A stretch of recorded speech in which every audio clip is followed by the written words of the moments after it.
Long before the white dress, before the church aisle, before the exchange of golden bands and whispered vows, there was Rome. And in Rome, a wedding was not a celebration of love. It was an act of statecraft, a transfer of property, a realignment of bloodlines carefully negotiated between families who understood that in the ancient world, a marriage could raise a household to the Senate or destroy it within a generation.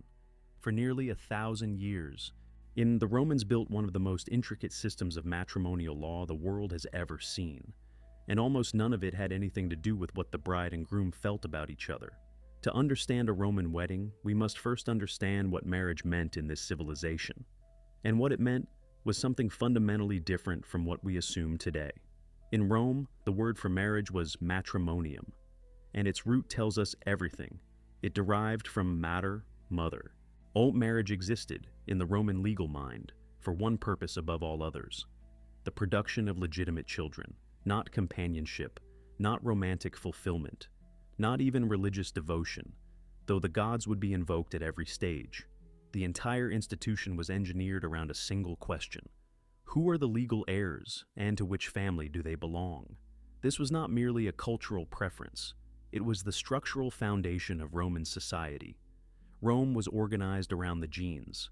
The clan and the familia, the household, and the paterfamilias, the eldest living male, held absolute legal authority over every person within it. His wife, his sons, his daughters, his slaves, his grandchildren, all fell under his patria potestas, his paternal power. A marriage did not free a woman from this system. It transferred her from one sphere of male authority to another. The bride left her father's household and entered her husband's. In the earliest and most severe form of Roman marriage, called manus marriage, the woman passed entirely into her husband's legal control. She became, in the eyes of the law, something close to his daughter. Her property became his property. Her inheritance rights shifted to his family line. She could not own, could not litigate, could not act independently in any legal capacity. This was the architecture within which every Roman wedding took place. The flowers, the songs, the torches, all the prayers, all of it rested on a legal scaffold designed to regulate wealth, secure alliances, and produce citizens. The romance, where it existed, was incidental. The contract was everything. And the contract began long before the wedding day. A Roman marriage started with the sponsalia, the formal betrothal. This was not a private moment between two young lovers. It was a negotiation between two paterfamilias, conducted with the seriousness of a diplomatic treaty. The father of the bride and the father of the groom would meet, often with witnesses, to discuss terms. The central element of this negotiation was the dose, the dowry. The bride's family was expected to provide a sum of money, land, or goods that would accompany her into the marriage. This was not a symbolic gesture. By the late Republic, dowries had become so substantial that they could determine the economic trajectory of entire families. And Cicero's daughter Tullia brought a dowry of roughly 100,000 sesterces, a sum large enough to purchase several houses in Rome. Among the senatorial class, the numbers could be staggering. The dowry of Agrippina, mother of Nero, reportedly included estates, slaves, and liquid assets that rivaled the treasuries of small provinces. The stakes were not abstract. If a marriage failed and ended in divorce, the dowry, or a significant portion of it, had to be returned to the bride's family. This meant that the dowry functioned as both an investment and a form of insurance. It gave the wife's family leverage even after the wedding. It gave the husband a financial incentive to maintain the marriage. And it gave Roman lawyers an endless supply of litigation. Disputes over dowry returns clogged the courts of the late Republic with a regularity that would be familiar to any modern divorce attorney. Once terms were agreed upon, and the betrothal was sealed with a gesture that has survived 23 centuries. The groom placed a ring, typically iron, later gold, on the fourth finger of the bride's left hand. The Romans believed that a vein ran directly from that finger to the heart. They called it the vena amoris. It was one of the few moments in the entire process where sentiment was allowed to surface. But even this was formalized. The ring was a public symbol of a legal promise. Breaking an engagement could result in lawsuits, and in some periods the jilted party could claim compensation for financial losses incurred during the betrothal. gifts exchanged, preparations made, opportunities for other alliances foregone. The betrothal could occur years before the actual wedding. Girls were legally eligible for marriage at 12, boys at 14. In practice, among the aristocracy, the betrothals were arranged in childhood, and weddings took place when the girl was in her mid-teens.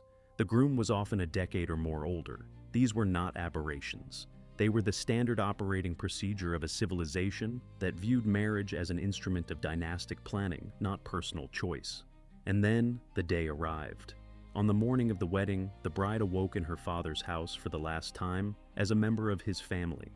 And what followed was a sequence of preparations so precise, so layered with symbolism, that every element carried meaning stretching back centuries, in some cases to rituals older than Rome itself. The bride's hair was divided into 6 locks using the tip of a spear, the hasta caelibares. Some scholars believe this referenced the Sabine women, seized by Roman men in the city's earliest days. Others suggest it invoked the protective power of the war god Mars. Whatever its origin, the spear made one thing clear. This was not a gentle occasion. This was a rite of passage with the gravity of a military campaign. The 6 locks were then woven into an elaborate arrangement called the sine crines, held in place with ribbons and crowned with a wreath of flowers and herbs. Marjoram and verbena, plants associated with fertility and the favor of the gods. And over her tunica recta, a straight white tunic woven on an old-fashioned upright loom, the bride fastened a belt tied in a special knot called the nodus herculaneus, the knot of Hercules. Only her husband would untie it that night. Hercules was the guardian of marriage doors, the symbol of fertility and endurance. The knot was a lock, and the wedding night was the key. But the most distinctive element was the veil, or the flammeum, a deep saffron yellow cloth that covered the bride's head and draped over her shoulders, was so iconic that the Latin word for marriage itself, nubere, literally meant to veil oneself. A Roman woman did not get married, she took the veil. The color was deliberate. Saffron was the color of flame, of Hymen, the marriage god's torch, of the dawn that promised new beginnings. Beneath the flammeum, the bride's face was visible, but transformed. She existed between worlds. And neither daughter nor wife, in a liminal space the Romans treated with profound seriousness. With the bride prepared, the household turned to the ceremony. Roman weddings had no priest in the way we understand the term. There was no single officiant who pronounced the couple married. Instead, the ceremony centered on 2 elements, the reading of the auspices and the joining of hands. An auspex, a religious official trained in reading omens, would examine the entrails of a sacrificed animal, typically a pig or a sheep, to determine whether the gods favored the union. The liver was the organ of primary interest. Its color, its texture, the pattern of its lobes, all were read like a map of divine intention. If the signs were unfavorable, the wedding could be postponed entirely. This was not a formality. Romans took augury with deadly seriousness. Generals delayed battles on bad omens. Consuls resigned office when the auspices proved faulty. In 114 BC, 3 Vestal virgins were condemned to death, partly because their impurity was believed to have corrupted the accuracy of Rome's public augury. A marriage begun under hostile signs was considered cursed from the start. No family of standing would risk it. Assuming the omens were favorable, the ceremony proceeded to its emotional center, the dextrarum iunctio, the joining of right hands. A married woman, the pronuba, who served as a kind of matron of honor, would take the bride's right hand and place it in the groom's right hand. This single gesture was the closest Rome came to what we would call a wedding vow. In some ceremonies, the bride would speak the words that have echoed across millennia in various forms. Ubi tu Gaius, ego Gaia, where you are Gaius, I am Gaia. It was a declaration of shared identity, of merged legal existence. The woman was entering her husband's world completely. After the vows, but the marriage contract, the tabulae nuptiales, was signed by witnesses. Typically 10 witnesses were required, underscoring that marriage in Rome was above all a public legal act. The contract specified the dowry, the terms of the union, and the conditions under which it could be dissolved. Marriage was sacred, but the Romans were far too practical to pretend it was eternal. Then the streets took over. As evening fell, the most spectacular phase of a Roman wedding began, the deductio, in the procession that escorted the bride from her father's house to her husband's home. And this was no dignified march. This was controlled chaos. Torchbearers led the way, carrying flames made from whitethorn wood, believed to ward off evil spirits. Flute players and musicians filled the air with sound. The wedding party, family, friends, and often strangers who simply joined the crowd surged through the streets singing the Hymenaeus, the wedding hymn. The refrain, Telasio, it was shouted over and over, though even the Romans themselves had forgotten what it originally meant. Some connected it to the rape of the Sabine women, others attributed it to an ancient hero. The meaning had dissolved into pure ritual sound, a chant that marked the passage from one household to another. The bride carried 3 coins. One she offered to the gods of the crossroads as the procession passed. Another she would give to her husband as a symbol of her dowry. The third she would dedicate to the household gods, the lares, of her new home. 3 coins for 3 thresholds, the divine, the marital, and the domestic. Along the way, the crowd threw walnuts at the couple. Walnuts were associated with fertility and with childhood. The groom's act of scattering them symbolized his departure from boyhood. The noise was deliberate. Roman processions were loud by design. Sound repelled malicious spirits. Silence invited them. And then they reached the door. The threshold of the husband's house was the most symbolically charged space in the entire ceremony. The bride anointed the doorframe with oil and animal fat, offerings that signaled her entry into a new sacred domain. She tied woolen fillies to the doorposts, invoking the domestic arts that would define her role within. And then came the act that has persisted in Western culture for over 2,000 years. The bride was lifted over the threshold. She did not step across it, she was carried. The Romans had several explanations for this. The most common was practical superstition. If the bride stumbled while crossing the threshold, the marriage was doomed. Carrying her eliminated the risk. But deeper explanations circulated. Some said it recalled the Sabine women, carried into Roman homes against their will. Others argued that it demonstrated the husband's strength, his fitness to protect the household. Whatever the reason, that the symbolism was unmistakable. The woman crossed a boundary she could not uncross on her own. She entered the house of her husband, and in doing so, she entered a new legal, social, and spiritual reality. Inside, the groom offered her fire and water, the 2 elements essential for maintaining a household. She lit the hearth of her new home, an act loaded with religious significance. The hearth was sacred to Vesta, goddess of the home and the eternal flame. By lighting it, the bride became the custodian of the household's relationship with the divine. She was no longer a visitor. She was the center of the domus. The feast that followed, the sine nuptialis, was lavish, especially among the wealthy. Multiple courses, copious wine, music, poetry, ribald jokes from the guests. The Romans saw no contradiction between the solemnity of the ceremony and the exuberance of the celebration. Marriage was serious, but the wedding night was coming. And Roman culture had no interest in pretending otherwise. The sexual humor was expected, even ritualized. Guests sang the fescenini verses so deliberately crude that the term fescenin became synonymous with obscenity. This was not disrespect. It was believed that crude language, like loud noise, warded off jealous spirits. Eventually, the bride was led to the marriage chamber, the thalamus, by the pronuba. The husband untied the knot of Hercules, and the marriage was consummated.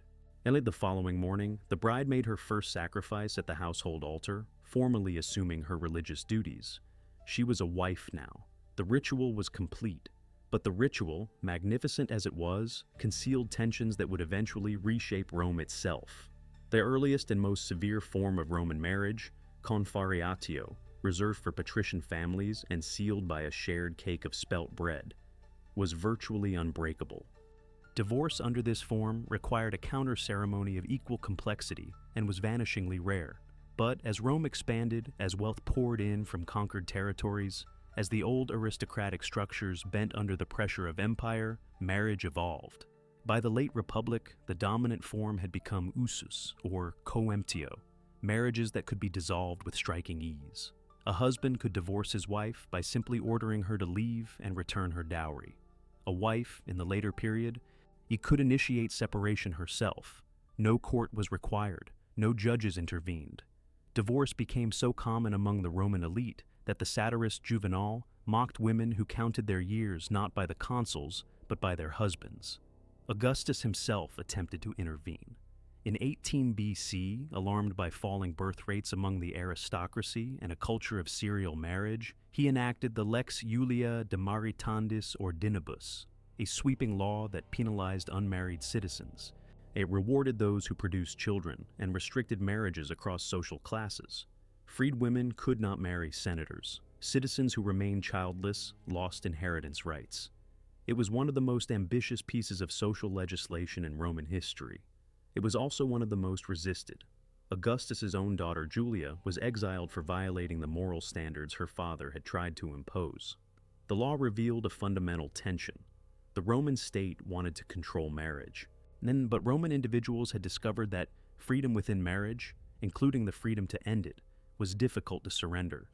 By the imperial period, something remarkable had happened. The rigid patriarchal manus marriage had virtually disappeared.